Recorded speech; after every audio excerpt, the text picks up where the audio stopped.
All right, guys, what's up? Sorry about this being a little late, but you know how it is. I gotta go ahead and deliver. So, it's crazy. I talked about VR last year, and we kind of just let it go because we didn't really hear much else about VR. A lot of people believed that there wasn't going to be no PSVR2, and that Sony was just going to let you play with just the standard PlayStation 4 VR and have that carry over to PlayStation 5, which, by the way, you can do with the adapter that you can request from PlayStation. Now, obviously, ever since then, we haven't heard much, but until today. Now we have a new patent suggesting what Sony could be doing with the PlayStation VR 2.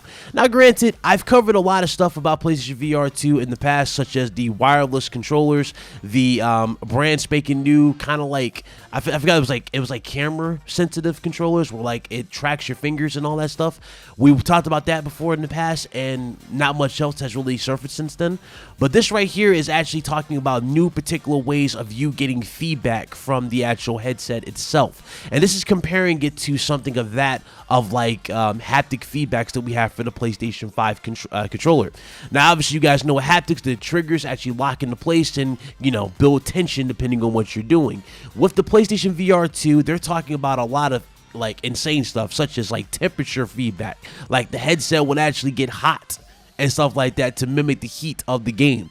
That's pretty cool. Also, it's got like a heartbeat and dilation of pupils motion monitor as well. So they're doing a lot of crazy stuff with this.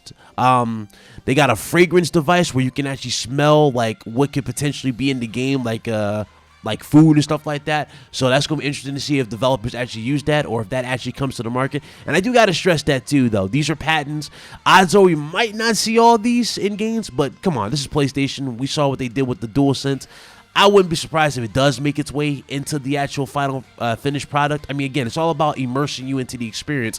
And VR is something that Sony has really been invested into, and they really want to keep, pushing that forward. So odds are it could very well be the case.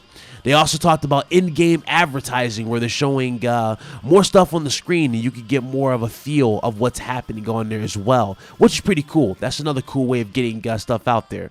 Not surprised that that's actually making its way in there, honestly. But the thing that I am actually a little surprised by is where this patent is talking about how you can track where people were looking at you. Now that right there is another cool feature. That's pretty cool. That's very innovative. You can see where they were looking and see get kind of like it kind of adds more to it. It's like, okay, you're not just playing in front of like this like dead type of crowd who's just looking at one direction. Nah, they're actually tracking and actually looking at your direction, and you can see where they are, just to make it seem like you're actually in that said event. All that stuff really does show just pure innovation. They also showed this other part of it where like spectators can mess with you in VR as well. So like they can do little gestures, I guess jump up and down, celebrate with you like on the side and stuff like that. So that's pretty cool. So really cool. Very, very cool, man. Let me know what you guys think about this. This is a really cool patent that I do see happening in the future. As far as PSVR 2 is concerned, we're probably looking at PSVR 2 in 2023, maybe 2023 at the latest. I don't know. It depends on Sony at this point and how the world stabilizes. But we'll come back to that. I'll probably adjust my time on that accordingly, depending on how time goes. All right. Now, a lot of you reached out to me and talked about control. Now, at first, I thought y'all were talking about the performance, but a lot of you were asking about the file size. You were shocked that the file size for the game is 40% smaller on the PlayStation 5, which stands at 25 gigabytes, versus the Xbox Series X, which is at 42 gigabytes. Now, the reason why we have this particular situation with PlayStation, who remembers cracking decompression systems? This is what Mark Cerny said in the deep dive. They talked about compressing the games and getting the most out of the games, or putting the most of it on the actual disc itself and reducing file sizes. This is why file sizes in general have been smaller for PlayStation 5, but also if you guys look at the new and improved PSN, data caps pretty much been removed, and let's just say files download ridiculously fast. It's crazy. For those of you that have a PS5, you know what I'm talking about. So it's, again, not really a surprise there whatsoever. I was a little shocked by the performance, though. Again, PS5, once again, is outperforming Series X. Take that as you will. I'm not really going to have much on that, because last time I did that, I had the, well, you know what? No comment. That's a touchy topic. I'm not even going to say it. Anyway, touchy subject out the way. Let's go ahead and get into the other news here.